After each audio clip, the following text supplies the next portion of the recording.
بسم اللہ الرحمن الرحیم شہر رمضان الذی انزل فیہ القرآن۔ محترم احبہ، ماہ رمضان اور قرآن کا تعلق بہت زیادہ گہرا ہے،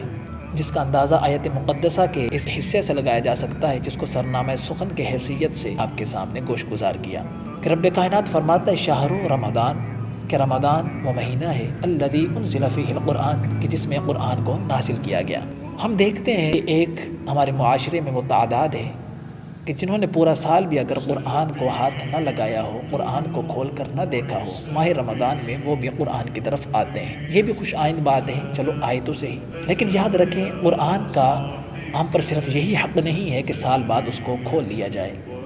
بلکہ قرآن کے ہم پر جو حقوق ہیں اس کے حوالے سے چند باتیں عرض کرتا ہوں۔ قرآن پاک کا سب سے پہلا حق یہ ہے کہ اس پر ایمان لایا جائے۔ دوسرا حق یہ ہے کہ اس کی تعظیم و توقیر کی جائے، اس کے ساتھ محبت والا سلوک اختیار کیا جائے،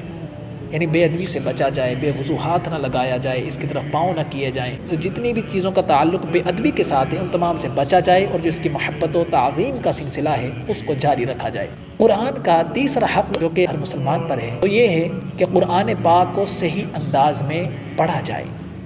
کہ جس طرح اس کی تلاوت کرنے کا حق ہے۔ قرآن کا چوتھا حق یہ ہے کہ قرآن کو سمجھنا، کہ قرآن ہمیں کہہ کیا رہا ہے، قرآن کا پیغام کیا ہے، قرآن کی تعلیمات کیا ہے، اس کو سمجھنا، اس کے مطابق زندگی میں انقلاب لانا،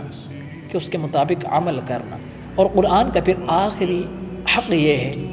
کہ قرآن کا وہ پیغام جس کو آپ نے سمجھا ہے، جس پر آپ نے عمل کیا ہے، اب اس پیغام کو آپ عام بھی کیجئے، اس پیغام کو دوسرے لوگوں تک بھی پھیلائیے۔ یاد رکھیے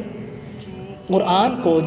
جتنا بھی آپ نے سمجھ لیا ہے اس معتمد شخصیت سے، اب اس قرآن کے پیغام کو عام کرتے چلے جائیں۔